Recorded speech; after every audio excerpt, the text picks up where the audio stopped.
every major data breach starts the exact same way. A static database password sitting in a .env file, a Slack channel, or a Git repo. Today, we are killing the static credentials forever. I am going to show you how to configure HashiCorp Vault to generate ephemeral Postgres credentials that self-destroy after 60 minutes. If a hacker steals this key, it will be completely useless by the time they try to use it. Before going to the terminal, following the steps, I want to, for a few words, explain how we'll be using dynamic secret. First of all, as you can see here, we will enable the database secret engine. Then we will configure from Vault. We will create role. Here, for the demo purpose, we will create a read-only role. And with that role, it will help us to generate dynamic credentials. Here, from the client side, it can be, usually it's an application, and the human agent here, any user that connected to, and the client, which is the application, request credential for predefined role, and the Vault returns a set of credentials to the client, which is an application. These credentials have a set of TTL and a max TTL. So if a renewal is true, it can renew the secret. And here, once the client gets these credentials, it can connect to the database. In our demo, we will be using Postgres. So the dynamic secret can work for multiple databases. You can check the official documentation of Vault so that you can see which kind of database that are supported. So from the documentation, you can see that we have many databases that are supported generating dynamic credentials with Vault. So let us start our demo. In the last demo, we have set up Vault with Auto-Unseal on Kubernetes. We'll be using the same setup of Vault to enable dynamic database, in this case with Postgres. What we'll be adding to our setup is the Postgres itself. So we need to install Postgres database on our Kubernetes cluster, and I'm using the Bitnami Helm chart. We will be using this version 18.4, so feel free to use any version. I'm showing you the values that we need. The architecture that I'm enabling is the standalone, and I will be enabling also TLS certificate. I want encryption end-to-end. The database certificate will be created. We need something more that we need to do. We have to create a role that the Vault dynamic credential will be inheriting from. The role, we call it RO, which is read-only. We create this role, and then we can select all tables in Hablima. That's what we need. The only thing that we have to do is to apply this configuration to create the Postgres database. How we generate the certificate. So I have a template for certificate generation, and I will add Postgres to that template. Postgres. So the project is already created, and we are adding Postgres. Our configuration are ready. Let's apply them and create Postgres database, and then we will move forward for the configuration of the. Let's apply. Let's create a pull request. Now we merge. We have IP address. I'm going to add it to the this. Let's connect to the Argo CD UI to check.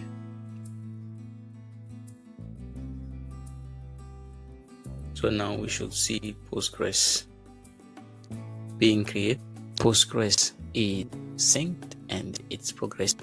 Let's watch the pod. Pod is initialized.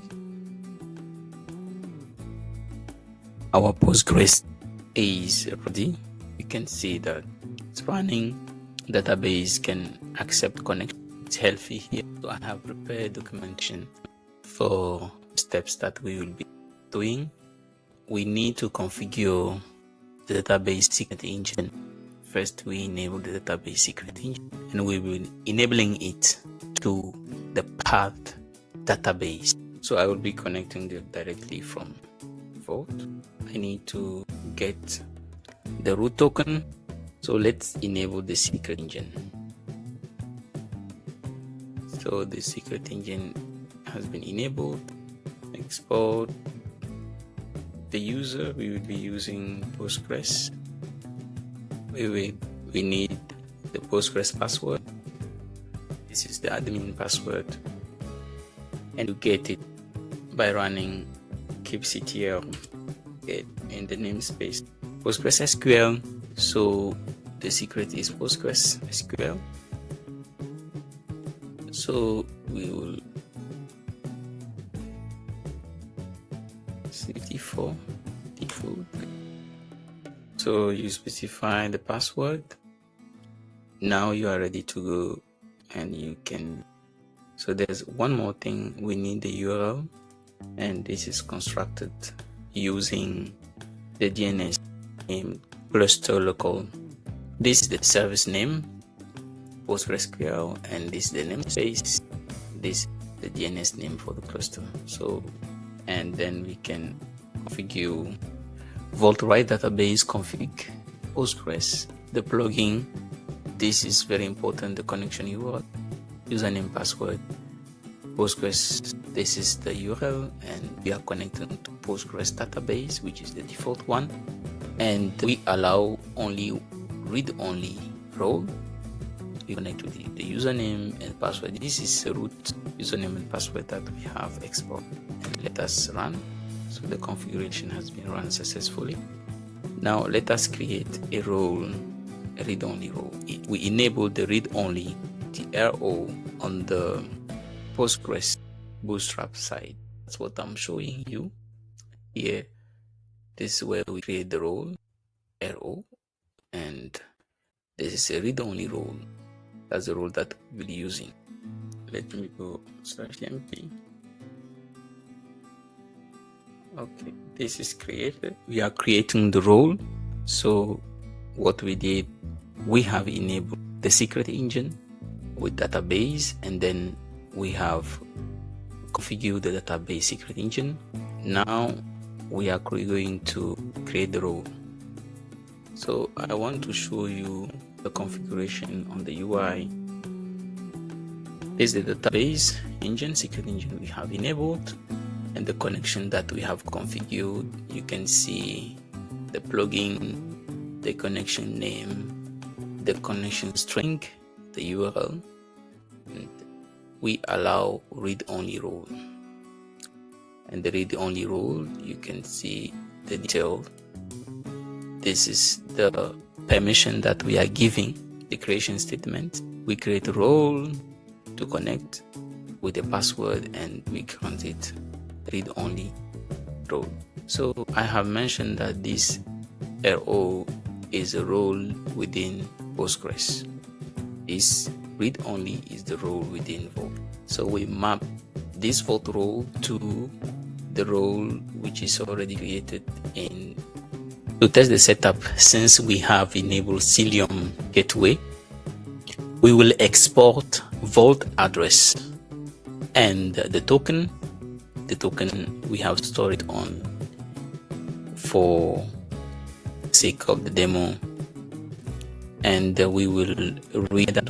If we do this, we will get the secret.